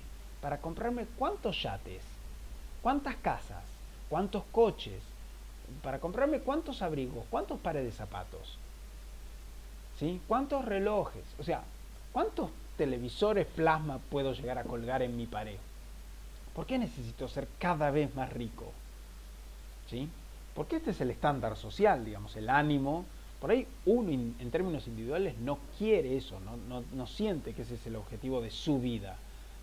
Pero podemos negar que nadie en la sociedad, de hecho, que la mayoría de la gente está de acuerdo con nosotros de que no, está bien, yo simplemente con estar hecho, y eso significa estar vestido, comido, o sea, tener un lugar donde guarecerme, y con eso ya está. No, la mayoría de la gente quiere más. ¿Sí? Entonces, ahí lo que nosotros vemos, ¿sí? Entonces, es que ese medio para acceder a otras cosas se convierte ya no en un medio, sino en un fin en sí mismo. Marx plantea que acá hay un problema. ¿Sí? Cuando la sociedad, cualquiera sea esa sociedad, llega a esta cuestión, ¿sí? El dinero puede intercambiarse por una mercancía que a su vez se puede vender por dinero. Ese es un modelo que no tiene sentido. Si nosotros tenemos plata, ¿sí? Para comprar celulares y que al momento de venderlo lo vamos a tener por la misma plata, no tiene sentido tener un celular o querer intercambiarlo. Entonces, ¿en qué sentido la sociedad se va a reproducir? ¿Cuál es el sentido de generar dinero o generar celulares si en definitiva lo que voy a tener al final del día es lo mismo? Una X cantidad de dinero acumulado, ¿sí? De valor acumulado, es una X cantidad de riqueza acumulada, ¿sí? O sea, la riqueza es valor acumulado. Nosotros vamos a llamar a esa riqueza capital, ¿sí? Capital no es solamente plata, o sea, es todos los medios que yo tengo para poner a disposición para poder realizar algo, ¿sí? O sea, invierto capital. ¿Eso qué quiere decir? Invierto en máquinas. Tengo capital invertido en máquinas.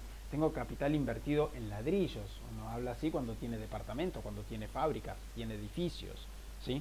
O sea, no necesariamente tengo que tener, o sea, capital líquido, como se dice, o sea, plata contante y sonante, ¿sí? Que también es capital, por supuesto. Todo eso puesto a producir, o sea, todo ese capital invertido, ¿sí?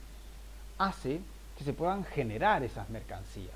Ahora, precisamente cuando nosotros tenemos ese dinero que produce mercancías y que obtiene un dinero final, y que es el mismo dinero, el proceso de circulación, digamos, el proceso de producción de ese capital es un proceso simple. ¿Por qué? Y esta es una definición del propio Marx adentro del Capital, de su obra, ¿sí? Cuando nosotros tenemos un capital, lo ponemos a invertir y lo que obtenemos es el mismo capital, eso es un modelo de acumulación simple, ¿sí? Nosotros juntamos capital para ponerlo a riesgo para tener el mismo capital al final de todo.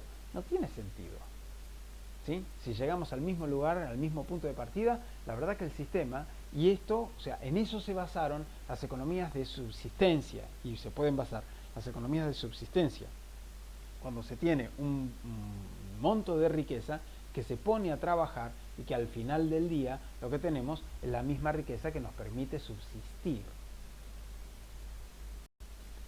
Lo que Marx encuentra, ¿sí? Y este es un descubrimiento que Marx realiza, es que el modelo de acumulación dentro del capitalismo no es un modelo de acumulación simple. No tiene sentido el modelo de acumulación simple, porque el capital no se reproduce. Y lo que él observa es que lo que impera en el capitalismo es una reproducción del capital, como a escala ampliada. O sea, el capital se produce y se reproduce cada vez más, ¿sí? Entonces, para eso, nosotros tenemos que tener un capital inicial, ¿sí? A eso es lo que Marx va a llamar después la acumulación originaria de capital, ¿sí?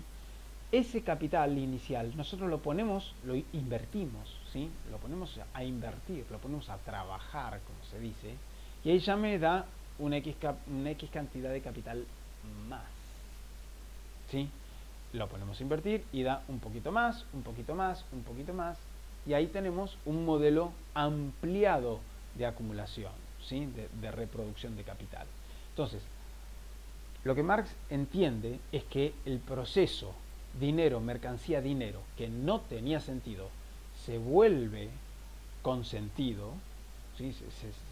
Adquiere un sentido cuando ese modelo se transforma en dinero, ¿sí? Mercancía, el dinero se intercambia por mercancía y esa mercancía se obtiene por un dinero plus, ¿sí? Un dinero más. Es más dinero, es más riqueza que la que estaba generada al momento de poner ese capital a riesgo. Entonces, esa DMD', ¿sí?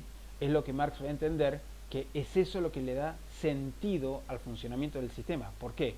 Porque esa prima, ese plus, le permite a ese sistema reproducirse a una escala ampliada, ¿sí? Y ahí es cuando cobra sentido tener cada vez más dinero, porque eso a su vez le permite, es la frase hecha, la plata llama la plata, ¿sí? O sea, si nosotros tenemos dinero y ese dinero lo ponemos a invertir, ¿sí? Lo ponemos a producir, ¿sí? Esa producción nos va a devolver a nosotros más dinero al final de la jornada. La pregunta es, ¿qué es lo que produce ese plus? ¿Sí? Nosotros tenemos este modelo de acumulación o de producción, ¿sí? Que es dinero, mercancía, dinero, prima, ¿sí? DMD'. Ese es el modelo que justifica la reproducción ampliada de capital. ¿De dónde se saca esa prima? Esa prima tiene que ser originada en algún momento durante la etapa de producción, ¿sí? Durante la etapa de la elaboración de las mercancías.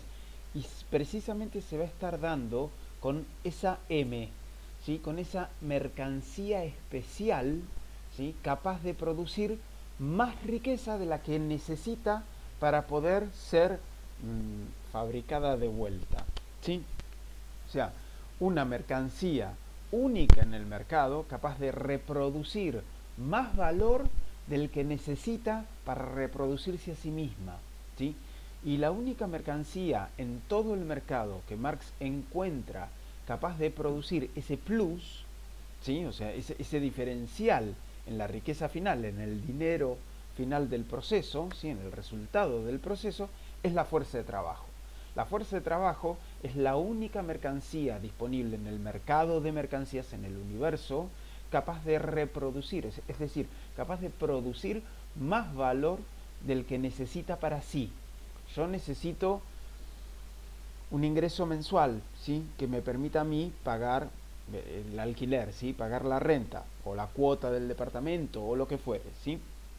Pagar mis alimentos, pagar mi vestimenta, pagar los servicios esenciales, luz, electricidad, gas, teléfono, ¿sí? Dependiendo del momento histórico que estemos hablando, tendremos más o menos necesidades, ¿sí? No solamente mis necesidades individuales, sino también de mi prole, como dice Marx, ¿sí? De mi progenie. Si tengo chicos, también tengo que mandarlos al colegio, o sea, eso significa transporte público o tener eventualmente la capacidad de comprar un auto, etcétera, ¿sí? O sea, ciertos medios de subsistencia para mí, ¿sí? Ahora, para conseguir esa cantidad de dinero, ¿sí? O sea, esa cantidad de riqueza necesaria para poder sostener esa economía individual, yo, supónganse que produzco sillas, necesito 20 sillas, ¿sí? Producir 20 sillas y vender esas 20 sillas en el mercado. Pero yo trabajo por mes, ¿sí? O sea, yo trabajo anualmente. O sea, ¿cuánta cantidad de sillas, ¿sí? Si bien yo estoy haciendo todos mis gastos mensuales, ¿cuánta cantidad de sillas puedo hacer al mes? ¿20 solamente? No, puedo hacer muchísimas más. Entonces, ese valor generado por encima del valor necesario para reproducir la fuerza de trabajo, ¿sí? Es ese plus que genera y que está socialmente construido, ¿sí? Ahora, la pregunta del millón es, ¿a quién va ese plus? Porque el plus, ¿sí? Que Marx, o sea, y ustedes ya lo deben haber adivinado, ¿sí? Ese plus es un plus valor respecto del valor que el trabajador necesita para poder reproducirse a sí mismo, para poder reproducir su mano de obra, ¿sí? Entonces, el trabajador vende su mano de obra. La mano de obra, ¿sí? La fuerza de trabajo del trabajador, ¿sí? Es una mercancía disponible en el mercado, ¿sí? A disposición del capitalista. El capitalista compra la mano de obra, compra la fuerza de trabajo de la masa de trabajadores que tiene para sí, ¿sí? Y todos esos trabajadores producen por encima del valor que ellos necesitan para reproducir sus medios, ¿sí? Su forma de vida. Entonces, la pregunta, como decía, es ¿para quién va ese plus valor que se genera? Y ese plus valor generado va a ir para manos del capitalista, no de los trabajadores, ¿sí? Hay una transferencia de recursos, ¿sí? Socialmente generada de una clase social, que es la clase trabajadora, que produce valor y produce plusvalor, y esa plusvalía va a ir a parar a manos del capitalista, ¿sí? Por eso el capitalista acumula riqueza en el proceso de producción. Una confusión bastante habitual, ¿sí? Es pretender entender que son sinónimos, ¿sí? Identificar la plusvalía, ¿sí? Con la ganancia. Y son cosas distintas, de la misma manera que nosotros establecimos la diferencia entre lo que es el valor de una mercancía y el precio de esa mercancía, ¿sí? Cuando nosotros estamos hablando de plusvalía, ¿sí? De plusvalor, estamos hablando de una producción de riqueza dentro del proceso de producción de la mercancía que nosotros estemos hablando, ¿sí? Cuando nosotros estamos hablando de la ganancia se da por la diferencia de precio, ¿sí? Entre precio y costo. Ahí yo tengo una ganancia. Si yo tengo un costo de mercancía, hablábamos de la mercancía de celulares, ¿sí? Yo tengo un celular que me sale 1000 hacerlo y lo vendo a 10.000, estoy teniendo una ganancia, pero en el proceso de producción yo estoy teniendo 1.000.000 de celulares, ¿sí? Y que produce una X cantidad de valor, ¿sí? De riqueza por celular. Pero los trabajadores no necesitan semejante cantidad de riqueza para poder subsistir. De hecho, yo no les pago semejante cantidad de dinero, les pago mucho menos, ¿sí? Entonces, que esa diferencia entre lo que los trabajadores necesitan para subsistir, incluyendo, aunque yo les pagara bien, ¿sí? O sea, les pagara lo que ellos necesitan para reproducir su fuerza de trabajo, ellos van a estar trabajando por encima de esa capacidad, porque la fuerza de trabajo tiene una capacidad superior para producir más riqueza de la que necesita. Entonces genera plusvalía, ¿sí? Genera plusvalor. Y gracias al régimen de la propiedad privada, que veníamos diciendo al principio, ¿sí? La realización, o sea, la fabricación, la elaboración, la producción de esa plusvalía no va a ir a manos de quienes la generan, sino que va a manos de quienes detentan los medios de producción, de los dueños de los medios de producción, y es la clase capitalista. Este es el gran diferencial, ¿sí? Este es el gran descubrimiento, la gran diferencia que Marx encuentra y que caracteriza al proceso del capitalismo como sistema social de producción, ¿sí? Que genera muchísima más riqueza de la que históricamente se había generado. Eso significa un progreso social respecto de sistemas anteriores, ¿sí? Sistemas económicos y sociales anteriores. O sea, el capitalismo es un salto cuantitativo y cualitativo hacia adelante respecto del feudalismo, de la misma manera que el feudalismo lo fue respecto de, o sea, de procesos de producción social y económica anteriores, ¿sí? Entonces, en ese sentido, ¿sí? Se genera una masa de riqueza como antes nunca se había observado. El problema es que, y esto también lo observa Marx, es que esa riqueza no, o sea, que es socialmente construida, no es socialmente distribuida, ¿sí? Y ahí lo que se genera dentro del capitalismo es un proceso de desigualdad social, ¿sí? En donde los ricos se vuelven cada vez más ricos y los pobres se vuelven cada vez más pobres. Acá es donde Marx se encuentra y empieza a enumerar distintas características que hacen al sistema capitalista de producción, ¿sí? Como es, por ejemplo, la explotación de la fuerza de trabajo, la explotación de los obreros, ¿sí? De la masa de trabajadores, como es la alienación del trabajador respecto del trabajo, ¿sí? La mercancía que él elabora, o sea, siente que el trabajo que él hace no le es suyo, ¿sí? La mercancía que él genera no es para sí, sino que es para otro, para el capitalista. Entonces se produce una separación entre lo que el ser es y lo que el ser hace. Ese es el proceso de alienación. También empieza a mencionar otros conceptos que los menciona incluso al inicio del Capital, como es el fetichismo de la mercancía. Hay un capítulo que se llama así, el fetichismo de la mercancía y su secreto, que son capítulos muy conocidos del Capital, y en donde él adelanta todas estas cuestiones respecto de las principales características que hacen al capitalismo respecto de otros sistemas. Pero lo que Marx subraya es que esencialmente el capitalismo es un sistema injusto.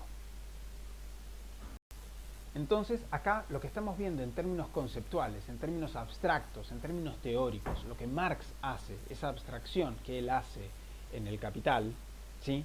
Es pasar, o sea, nosotros lo podemos hacer como un pasaje histórico, o sea, de una sociedad primitiva en donde hay un trueque, ¿sí? M por M, ¿sí? Mercancía por mercancía, pasamos a una sociedad final en donde lo que impera, digamos, la forma de intercambio es de M de prima. Wow, o sea, ¿dónde se produjeron todas esas, o sea, dónde fue el cambio? El cambio fue lento, el cambio fue paulatino, ¿sí? Pero el cambio implicó un avance en la organización social en distintos términos, en términos de régimen de propiedad, en términos de organización social, en términos de estratificación de esa sociedad en, o sea, organización y estratificación en clases, en lo que fuere, ¿sí? Y en organización también en términos de producir.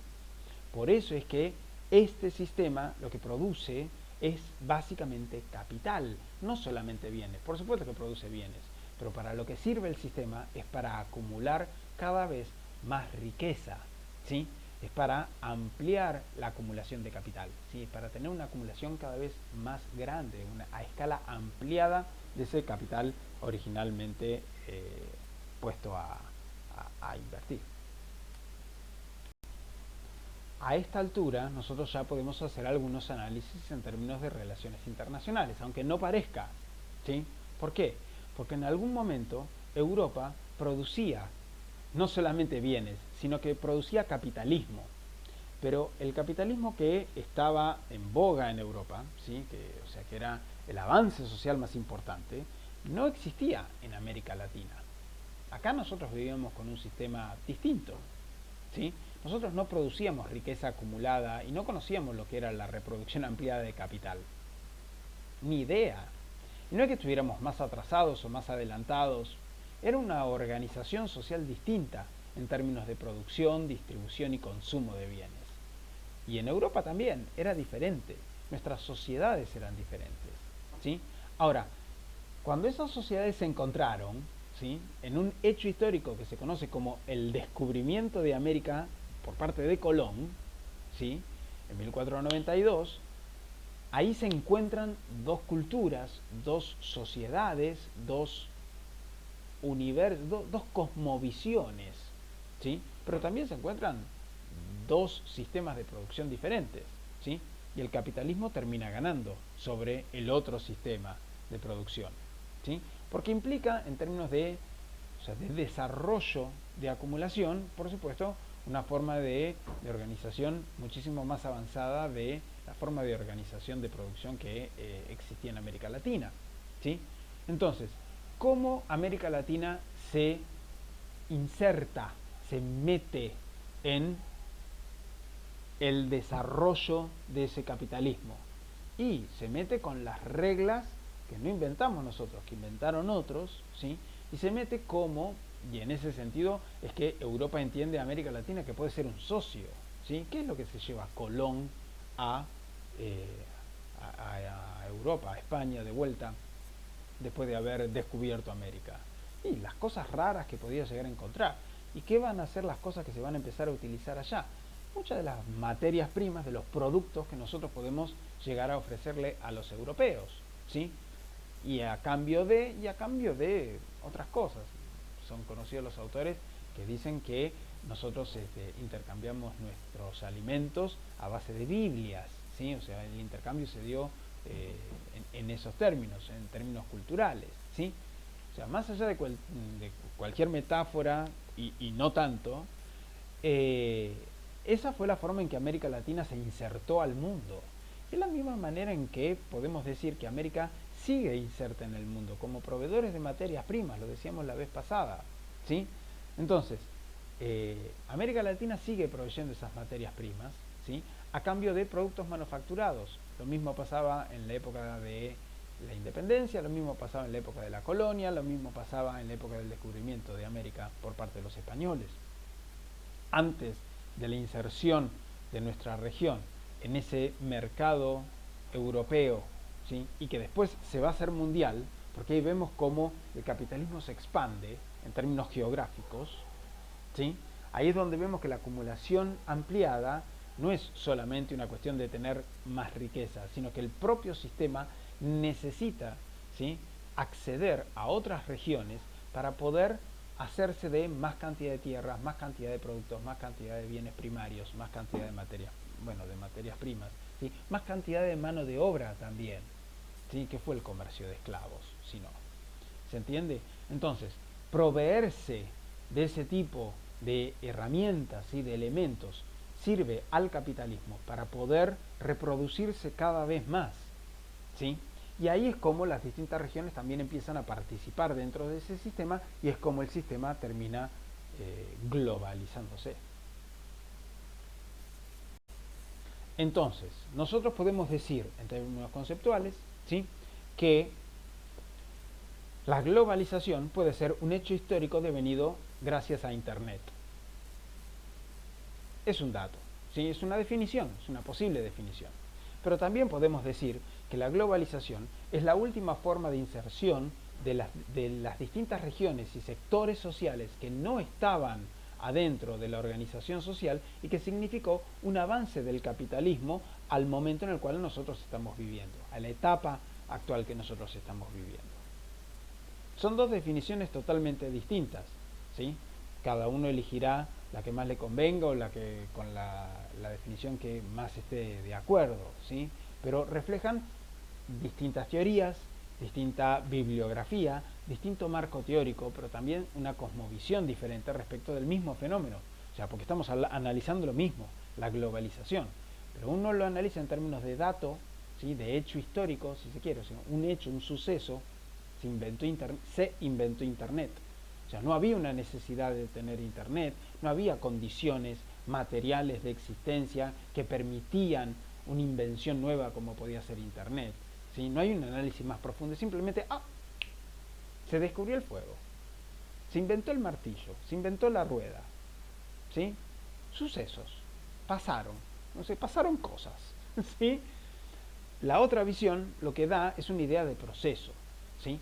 Se da una forma en la cual se va amasando un sistema que va empezando a tener un tamaño tal que hoy en día es imposible imaginar cualquier otra cosa por fuera del capitalismo. Es muy difícil.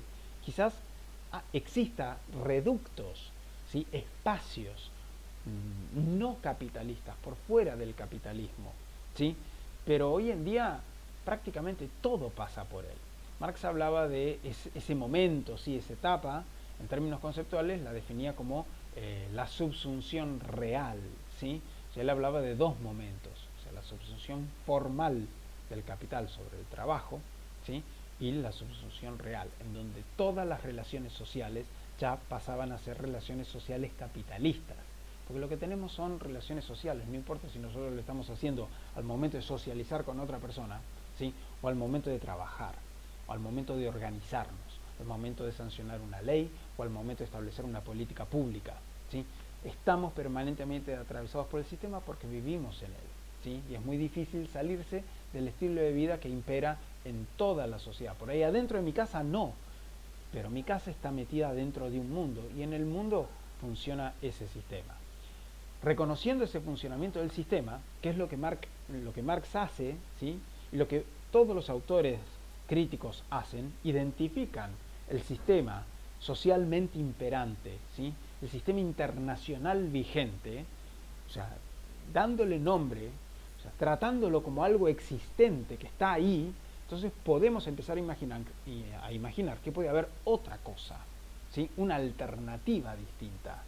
Pues o sea, si lo damos por obvio y lo damos por algo, o sea, que ni siquiera hace falta mencionarlo, que no lo tratamos, es porque quizás, o sea, estamos tan conformes por ahí que no hace falta o no pretendemos querer divisar algo más.